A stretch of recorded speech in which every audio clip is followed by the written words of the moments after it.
James Harden is a net. Kyrie might be. The bubble burst on the NBA. All that and more on this episode of NBA Jam Sesh.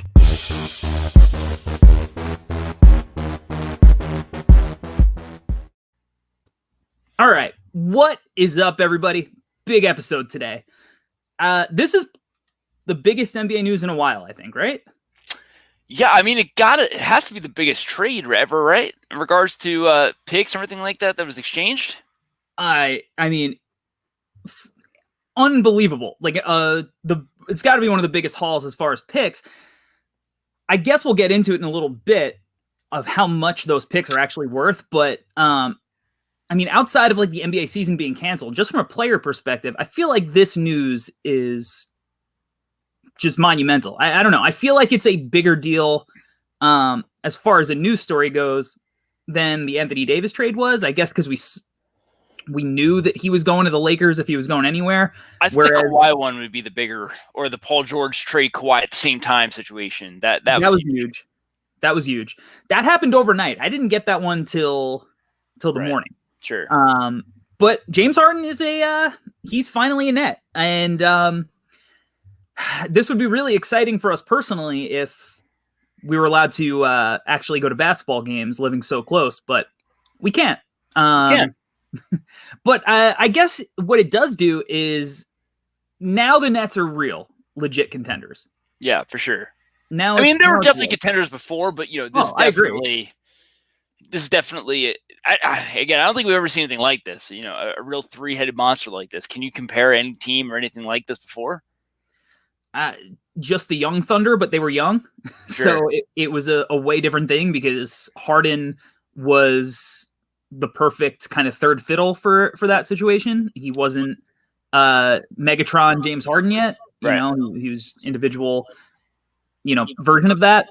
But outside of that, as far as big threes, I mean, Chris Bosh, Dwayne Wade, and LeBron, obviously, because Bosh was a superstar at that point. Yeah, I guess let's start here. Or you tell me where you want to start. You want to break down the fit? You want to break down the trade? Where do you want to go? Let's break down the fit. Okay. Because inevitably, one of these three has to be the Kevin Love, the Bosh of this situation. Sure. Yeah, I 100% agree. And obviously, it was Harden in that example used before in regards to the Young Thunder. Right. Now, the difference with that is that, I mean, obviously them being younger, Harden being a rookie and everything like that. But Harden, a lot of times, was either coming off the bench or, he was taking a lot of the bench minutes at the same time. Yeah. So that's what I'm kind of wondering how they're going to do this. Are they going to try to stagger, where you have maybe either Kyrie or Harden play? I can't see it being Harden. I just can't put my mind past thinking that Harden is going to just all of a sudden be that Manu Ginobili coming off the bench or start but play mostly against bench players. I can't see him doing it, and I really can't see Kyrie doing it either, to be honest. So if I would pick Kyrie over Harden to be that, but that that's really, I think, how the fit has got to be. You got to kind of stagger a little bit to have that Manu Ginobili type thing, and then the final 7-8 minutes of the game, they're all out there. I think that's the ultimately best path for them to go. But yeah, in regards to someone taking the Robin the back seat, I guess who do you think it's inevitably going to be? Well, it's inevitably going to be Kyrie. Okay, it has to be.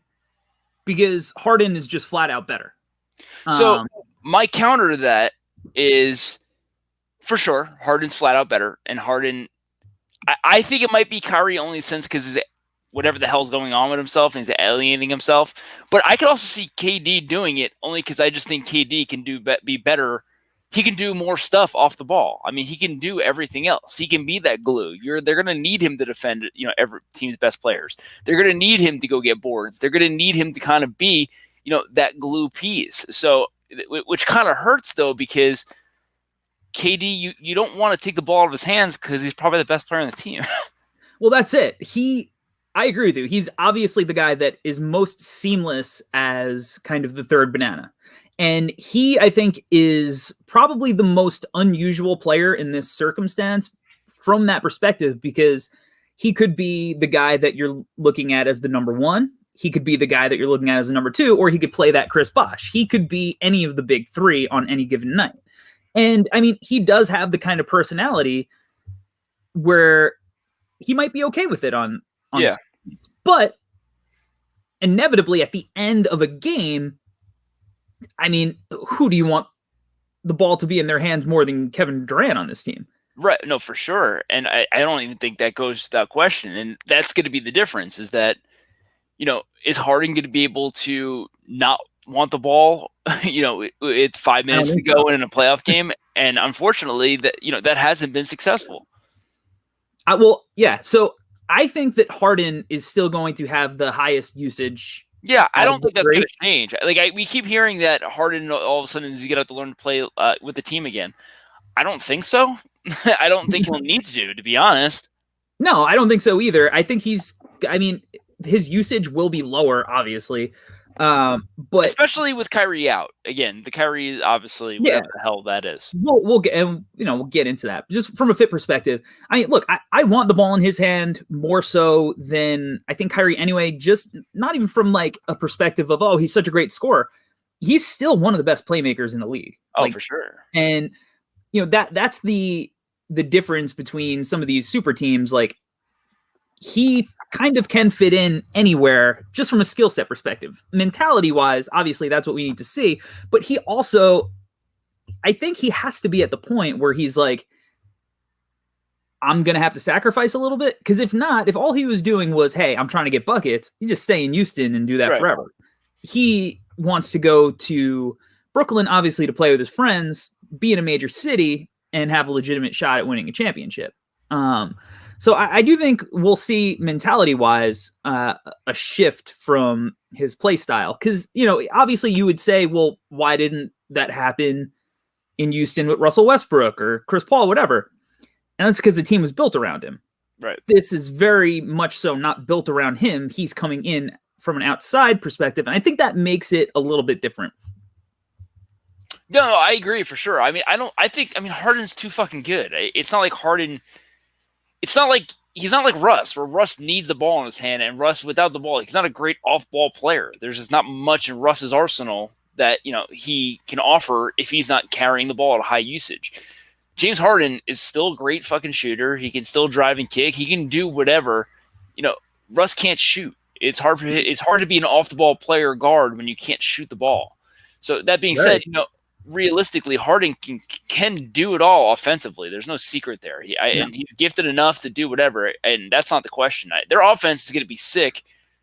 Their offense was already good. It's not like it got worse. So their offense is going to get even better. They still can't defend anybody, but I mean, I love the fit for Joe Harris. Joe Harris should just get straight buckets now. He might shoot like 85% the rest of the way. I mean, he might not have a hand in his face the rest of the season. Well, all right. So let's talk about how the Kyrie aspect affects this, because the dude obviously went MIA. Tommy D reported that he's questioning Steve Nash's hiring. He wasn't, asked about it. He didn't get to weigh in on it, and he doesn't appreciate that. Blah blah blah. All Kyrie stuff. I'm not even really upset about him at his family member's birthday party. I mean, obviously it's messed up if that's why he's missing games, but it's not like he's out at a strip club like James Harden was. At least it's a family member, whatever the case is. But the dude is obviously, from a mental perspective, he's way different than your normal run-of-the-mill NBA player. Like, one of the aspects of the James Harden trade, and I initially looked at it from an injury perspective, but like Kyrie might just decide he doesn't want to play basketball anymore. Right. You're now assuring yourself that you have at least two top tier players pretty much under any scenario. Somebody gets injured, you still have two top tier guys. Kyrie decides that he wants to just take a vacation.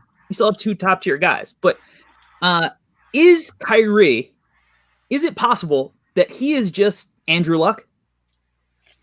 No, I mean, Andrew Luck, if Andrew Luck just didn't get beat up, he would continue to play football. I mean, Andrew Luck, his problem was never his passion to play the game.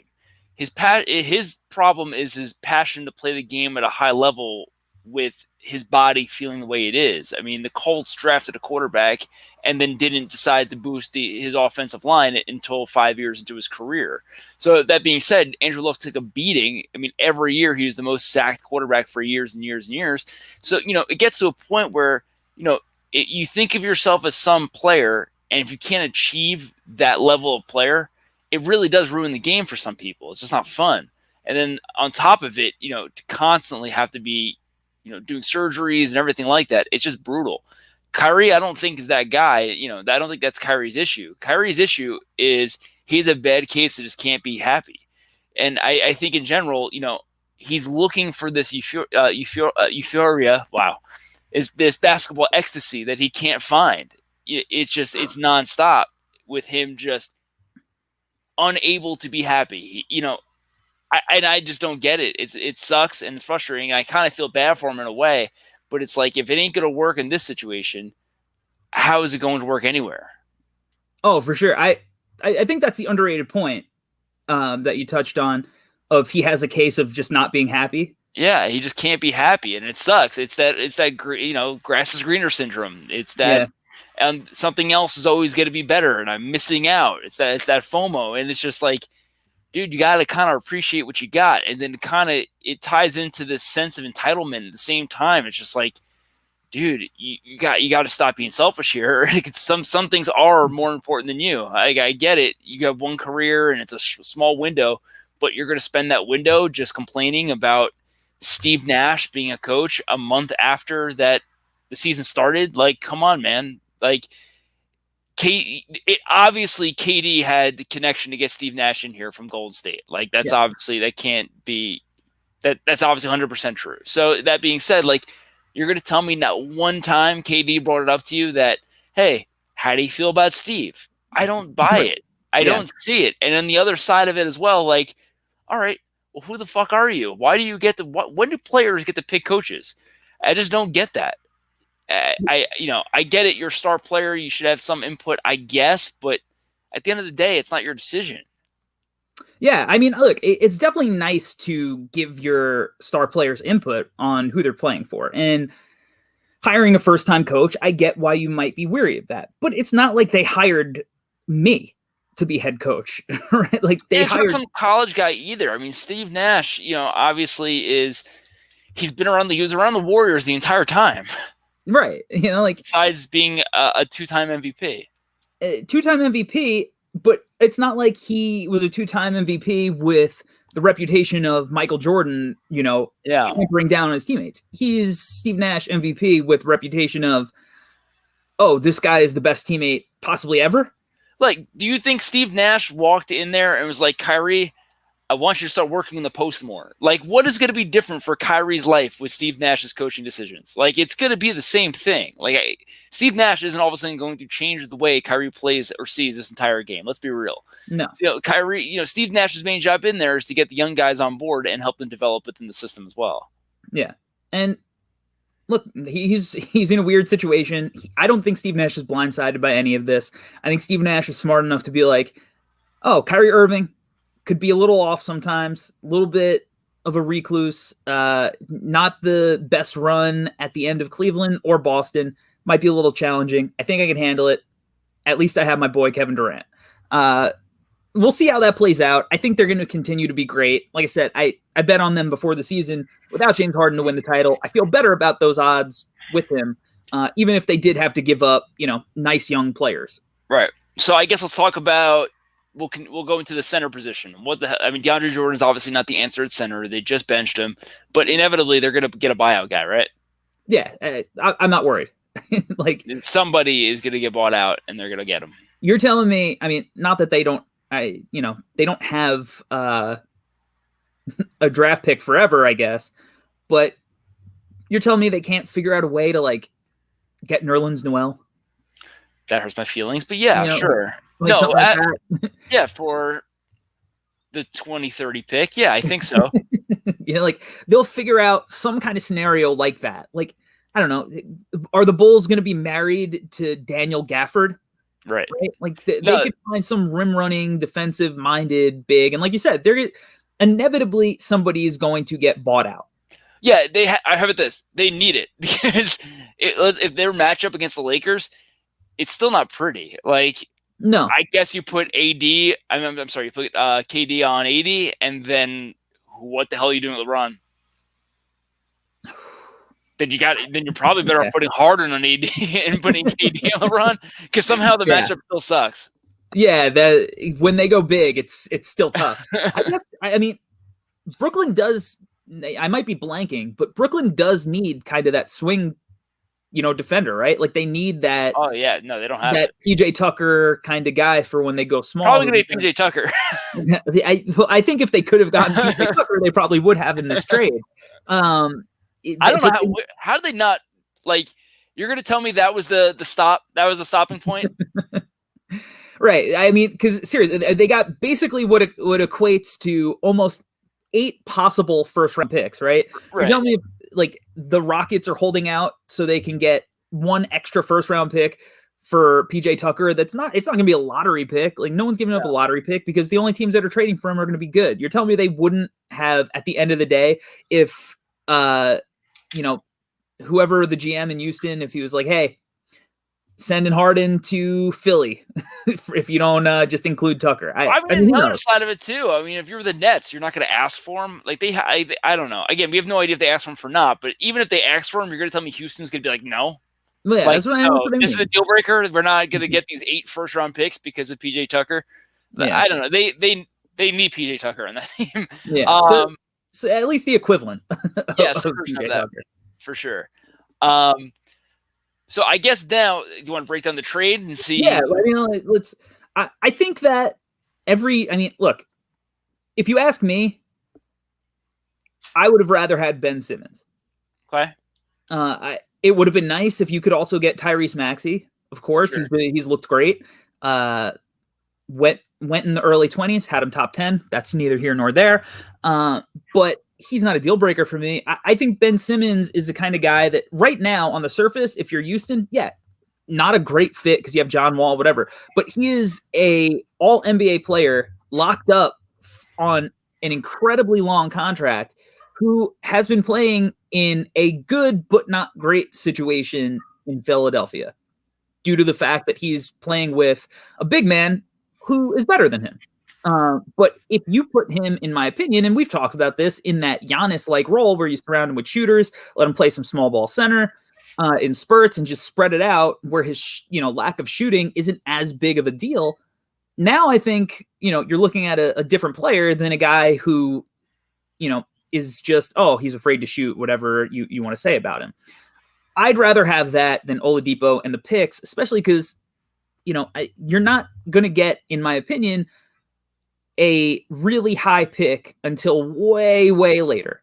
And hey, look, it worked out. It worked in situations, right? You look, it backfired on the Nets the first time, and the Celtics now have Jason Tatum and Jaylen Brown. Most of the time it does backfire. That's it. I would rather have the, hey, I can get an all NBA player if I just, So my counter to you would be, and I don't disagree with you, but part of me does. I think I would have took the deal that they got, but I wouldn't have traded LeVert. I probably would have just kept Karis LeVert. So, yeah. I don't get the Karis LeVert for Oladipo thing, figuring LeVert is locked up on a good contract for a few years while Oladipo is expiring at the end of this year. So I don't understand that aspect of it, because why would you go get Oladipo to have to just pay him? Like, I don't. That makes no sense to me in that regard. Now, I do like Simmons in regards, you got to get a franchise guy if you possibly can. However, the problem with your build for me is I don't know how you're getting any of the players put around him. You said go get shooter. Like, how do they get the shooters? Like, Simmons is locked up for a long time, but they have absolutely no draft capital, as well as they have John Wall also locked up for a long time. So, they're both locked up for a long time now. And so I don't know, how are you getting these players to put around them? Like, I don't understand how you're building that team. If you're starting a team fresh over and you can take Bill Simmons and fresh, salary cap and all your draft picks, yeah, that's great. I would love that. But that's not what Houston's doing. Houston has no draft picks before the trade, and they have John Wall locked up for a long time. So it's not even like they're not capped out a little bit. So, I just don't know how you're getting all these other, they don't have all these other shooters besides like Eric Gordon, Ben McLemore. Well, I would have loved the fit Christian Wood and Ben Simmons in the front court. That would have been great, and he could stretch it out as far as like putting him next to another big man. Yeah. But I think that most of their how is Eric Gordon's contract that long? Like There's eventually, no way. like in the short term, yeah, it's going to be hard to do. But I think in the long term, like obviously John Wall, Ben Simmons have huge contracts, but they could still fit like just your run of the mill kind of mid-level, half of the mid-level shooter, in spurts, and then whatever pieces you want to shuffle around, like somebody will give up something for Eric Gordon, like if you really wanted to get rid of that and try to get assets. Like I don't think they're in some dire situation where they couldn't have eventually in 2 years figured out how to build a better roster around him. Without draft picks, it is hard though. Yeah. Now that they have these 8, possibly 8 first-round picks,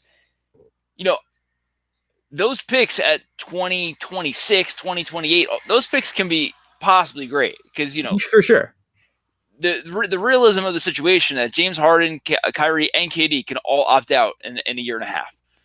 Is that going to happen? Probably not. Maybe not all 3. They might, but can you guarantee me they're going to be there past 2.5 years, or are they going to re-sign? I don't know about that. Well, even if they do, I mean, James Harden is, one, New York slice away from, being pushing 250. Yeah. KD had a devastating injury. He looks great, but who knows how that's going to affect. Shannon Sharp, incredible retweet today.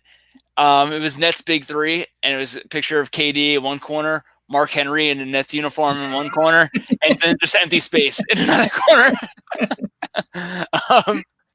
So, yeah, like, I mean, that's it, though, is that these guys are getting older and everything like that. KD's been incredible, so, I'm not too worried about his injury history or anything like that. But I guess looking back in the past, what situation have we had where you have this 3-headed monster or anything like that where all these personalities can get along for more than a year and a half or 2.5 years, whatever the case may be? I just don't see anything history tells us that ever says that this is going to work out for the long term. For the short term, yeah, but for the long term, I just can't see it. And again, the way I feel for the amount the Nets gave up winning just this title, which again, you can make whatever argument you want to make. It's that it's a, it sucks if fans won't be there and everything like that. I don't think it's an asterisk title or anything like that. But in general, like, your fans are not going to be able to see what you're able to do, and especially the Nets where they're trying to build a fan base, and then it not be a thing next year or possibly. My point is, I think they got to win 2 titles for this to be worth it. If they don't win 2 titles, this is a waste. Yeah, I mean, look, I'm sure if you asked management, they'd be happy with 1, but I kind of agree. And I think the lack of fans is a legitimate concern. Like, there's no guarantee that in June, I mean, chances are, if you were putting money on it, fans are not going to be allowed in New York into the stadiums. I mean, I tried signing up to get the vaccine this week. Every single appointment is booked until basically May. Sure. Right? Like, so who knows how that happens, and then. If fans are even allowed, it's not like it's going to be. I mean, and to give perspective as well, you have a shot at the vaccine because you're listed as a teacher. Yeah. For me, I'm legitimately the last person on the list. Like my name, there's not like any time ever. So like if you're booked until May, me being the absolute last person on the list, healthy white male, I gotta be next year, right? Yeah, you're never getting it. No, all right. You're never getting it. You don't leave your house, so you don't need it. So I'm good. Like I'm not, would I like to get it? Sure, but like, I'm not overly concerned for myself. But in general, yeah, like other people should get it ahead of me. I'm not making the claim that I should get it before other people. That's not what I'm trying to make a point here. But back to like the rest of the pieces, getting away from the Nets. I agree with you. I think Indiana killed it. I mean, Karis LeVert is a great player. He fits the timeline of what they're doing. I love it. I mean, the Pacers are killing it, and I'm pretty sure I picked them to drop out of my top 8. So we definitely blew that one. We nailed the Rockets dropping out. We nailed that one, but the Pacers, we definitely missed that one. The Pacers, you're good. Malcolm Brogdon's nuts. Sabonis is good. Miles Turner's playing out of his mind. The team just makes sense. They do. It's like, who would have thought when you build a roster that the pieces fit, that it actually makes sense to do it that way. But I'm not like the biggest Karis LeVert stan in the world. I know a lot of people freak out about him, his potential. He's definitely had big moments. I think he's a very, very good player. I think his contract is perfectly fair. He can't stay healthy, not like he has devastating injuries, but he's constantly getting dinged up. But if I was going to choose one place to go where I thought it was just an incredible fit, it's definitely Indiana. I love his fit next to Brogdon. Like you said, you throw in TJ Warren when he ever gets healthy, Miles Turner, Sabonis, it's a team that makes sense. Dougie McBuckets is there, the whole squad. I love it. Maybe the only Bulls Nick guy that we both like still. He's played on both. Taj Gibson. Taj Gibson, I love some Taj. But yeah. All right, how about this? The only Bulls Nick player who's left and went to another team that we're both still fans of. That's active. Yeah, right. Like Taj Gibson, he's just back on the Knicks. Yeah, kind of. The Cavaliers did great getting Jared Allen. Yeah, everyone's obviously got a ton of center jokes, but at the end of the day, obviously all the centers are not going to be in the team. Jared Allen's a good player. Yeah, he's a long-term center. Right, he's playing great, and Drummond's playing really well. So if they can turn Drummond into anything, that's really that'd be perfect, and that makes a ton of sense for that team. They're doing great stuff. Larry Nance is playing great. Jared Allen's a perfect fit on that team. They got a backcourt. They're building something. Their defense is nuts. Yeah, they are. Look, I know that everybody has the Andre Drummond jokes, and maybe they're warranted a little bit. I mean, his layup attempt the other day was unbelievable. Is he turning into like the old JaVale McGee? No, I think because people respect him a little bit more than JaVale. Sure. Because he at least puts up like significant counting stats, even if the advanced stats community doesn't love him. Right. But I still think, because I agree with you. I think the Cavs are going to trade him for something. What that something is, how much that something's worth, who knows? The last time he was available, it was basically a freebie, right? Like the Cavs got him for almost nothing. I still think if there's a possible way, a team like the Celtics should try. Oh God, it'd be perfect. Him. Yeah, for sure. They need him. I mean, they need him because again, a lot of these teams are big. Especially the West. The West is big. A lot of these teams. So Drummond is an incredible defender. He's great at what he does. So if you can get him for a late first round pick, it's not the end of the world if you're making a championship run. Right. He doesn't have to play 35 minutes. Especially the Celtics. Like a team like the Celtics makes so much sense because you just drafted 3 rookies. The fuck you need a 4th one for? Sorry. Right. You need. I think. I've been pushing that idea. I don't know how they do it contract-wise. They're obviously not giving up any of their main pieces, but I just think situationally, when it comes down to who's going to go up against the Joel Embiid, Anthony Davis, type bigs, if they make it to those matchups, he's a guy that at least you could throw at those guys situationally. You add in the fact maybe Brad Stevens gets through to him, makes him look better than he is, like Brad Stevens has done with other big men. I think he's the kind of guy the Celtics should, look at. And obviously the Cavaliers with all the centers and getting Jared Allen, who's going to be the center of the future to grow with their core, who I really like. I really want Kevin Love to go back to a good team. It sucks. Yeah. Love some Kevin Love. I don't even know if he's active right now. If he's playing or not. Yeah, I honestly see him more on Players Tribune than I do on the floor, to be honest. Right. I feel like, and again, like this is just like not doing any research, throwing it out. Like I think Kevin Love would fit really well in a place like Denver. Get him to a good team, a fun team that actually is going to use him correctly and not a contender that needs to rely on him. Just someone who he would add a little bit of extra oomph to. That would be. He's perfectly fine where he is. Good for you, Kevin. Really rooting for that guy. So the last time that we recorded during the middle of a national emergency, we were talking about how excited we were about the play of the Chicago Bulls and the New York Knicks. And since we talked about that, neither team has won a game. Not shocking, unfortunately. Realistically, the Knicks are not. They don't have good players, so it's like for them to be playing, overachieving and beating some good teams, it's exciting and it's fun. But realistically, the sky was going to fall sooner than later. And at the end of the day, they just don't have a lot of good players. So I think it makes sense. It evens out. Again, at the end of the day, all we care about is Obi Toppin, and we could trade Julius Randle for anything. So Obi Toppin hasn't really played yet. He came back last night, only played a minute, so I'm excited to see what he's going to be going forward, and that should be the focus. And again, we're trading Julius Randle for first-round picks or anything.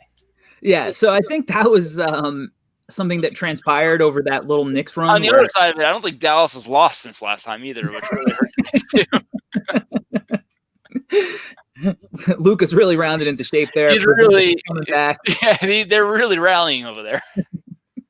So, back to Julius Randle, like Knicks fans were, and it's been so funny to watch because it's not like it's just the Knicks fan base. It's every fan base does this. Their players start playing well, and all of a sudden their trade value goes through the roof. You can never get rid of them. And that is a classic mistake of treadmill teams, of just for sure. very okay players who you fall in love with. This was literally one of the things the Bulls franchise fucked up when they wouldn't give up Luol Deng or Ben Gordon or whatever for Kevin Garnett, because of potential. Look, we've seen years and years and years of Julius Randle. We know what he is. He's showing new things this year, but this is not a Julius Randle on a contending team. You are getting a very muted version of Julius Randle on a contending team of what you're seeing. The passing's great. Shootings look good. He's been in good shape, but you still, at the end of the day, you need to maximize his value because you drafted literally a player that you are hoping can replace what he's doing for your franchise in Obi Toppin. And, Knicks fans, all of a sudden, they were so high on Obi Toppin and Emmanuel Quickley 2 weeks ago. Now, I'm getting mentioned, in my mentions, how Quickley was a disaster pick. Why did we missed down Halliburton? How did we not draft him? We drafted Obi Toppin. These things ebb and flow. There was not one person drafting in the Knicks who were begging for Halliburton. There's not one. Right. Everybody wanted Killian Hayes or whoever. Right. There's a reason that Halliburton slipped to where he did, and we'll talk about Halliburton in a little bit. But you have to be patient and realize there are going to be ups and downs, and you need to maximize your assets when you have them, and you need to figure out who is a long-term, who is a short-term piece. In my opinion, as an outsider, you agree. Julius Randle is a trade asset. I feel like the best case scenario was he plays really well. He boosts his trade value. The Knicks trade him Marcus Morris style at the end of the year, rebuilding his value after it was destroyed last year. Right. That's what you do. You want to just relive that? Do you want him to go to through a rough patch and relive it? And now you can't get rid of him he's again? Still balling. So, he's not the reason why the Knicks are terrible right again. So, he's still balling. So, we trade him for anything. Again, we just want some value back. Yeah, and I think that we're in the beginning stages. We care about RJ Barrett's development and what we can get. We care about RJ Barrett's development, Obi Toppin playing well, and what we can get for Julius Randle. That's the season, boys. Yeah, I agree. And I know a lot of people are now down on RJ again because he's struggling with his shot. This is what happens to young players that are carrying loads that they are not yet prepared for. Sure. But he is a mentally tough player who works hard. I have faith that he'll at least work through it and become, average to the lower side of average eventually, to where you could at least play through his strengths. And the goal eventually is to add pieces. The Knicks are very possibly going to be in the lottery again this year, right? So, you just have to keep going, doing what you're doing, and